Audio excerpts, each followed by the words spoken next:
उसका लंबा काला लबादा कटा-फटा सा था। उससे कुछ टपक रहा था। उसने सर पर टोपी भी लगा रखी थी।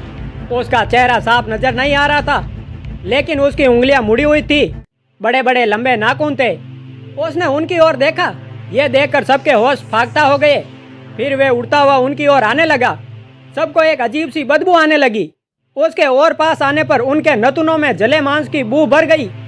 उन्होंने देखा उसके खुले अंग पूरी तरह जले हुए थे। उनसे जला हुआ मांस टपक कर गिर रहा था। उसका चेहरा पूरी तरह विकृत था और आंखें खूनी लाल। उसके लंबे खुले उलझे बालों को देखकर उन्हें अंदाजा हुआ वो कोई औरत थी।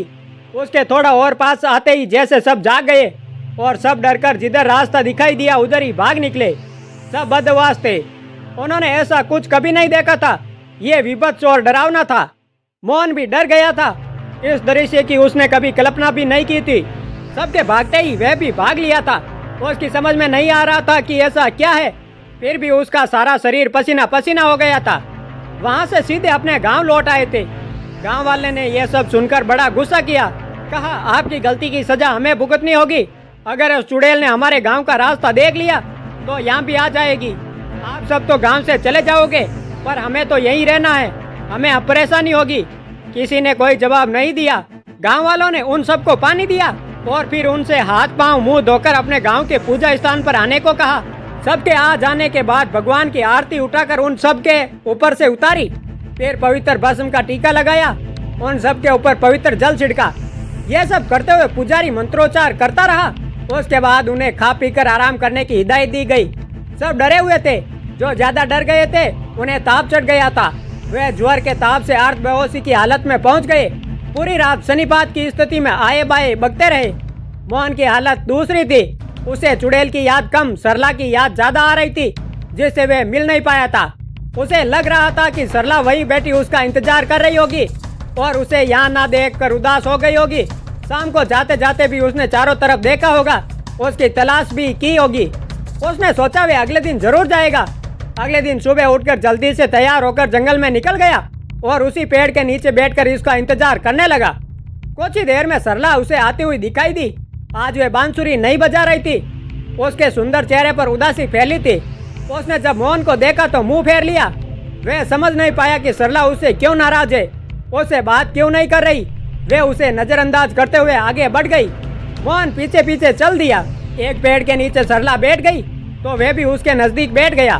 सरला का मुंह फूला हुआ था। मोहन के बहुत मनवार करने पर वो बोली कि कल तुम क्यों नहीं आए थे। यह सुनते ही मोहन की हंसी छूट गई। वह समझ गया कि सरला कल उसके मिलने न आने पर उससे रूठी हुई है। उसने उनकी आंखों में झांकते हुए कहा, तुमने कल मुझे बहुत याद किया है। सरला के गाल एकाएक लाल पड़ गए। उसकी आंखें झुक गई। उसने हड़बड़ाते हुए कहा, नहीं नहीं, मैंने तो तुम्हें बिल्कुल याद नहीं किया। मोहन ने कहा, चल झूठी, अगर याद नहीं किया तो रूठी क्यों है। सरला ने आंखें तरेरते हुए कहा, कौन रूठा है जी, मैं तो नहीं रूठी।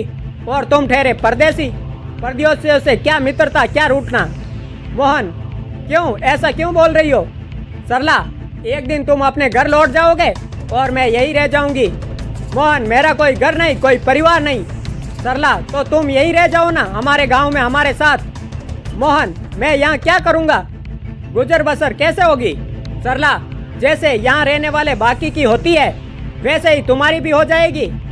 मोहन, तुम मेरे साथ रहने का वादा करो तो रुक जाऊंगा।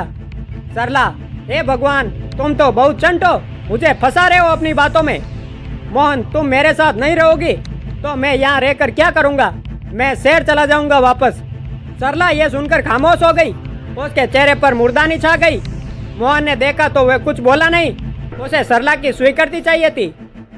अगर सरला उसके साथ जीवन बिताने को मान जाती है तो वे यही रुक जाएगा हमेशा के लिए, वरना उसे वापस चले जाना होगा। सरला का दिल तो मोहन के लिए धड़क रहा था, पर वे इसे स्वीकार नहीं कर पा रही थी। कहा, वे गांव की अनपढ़ लड़की और मोहन शहर का पढ़ा लिखा युवक, दोनों का कोई मेल नहीं था। वे ठेठ गांव की थी।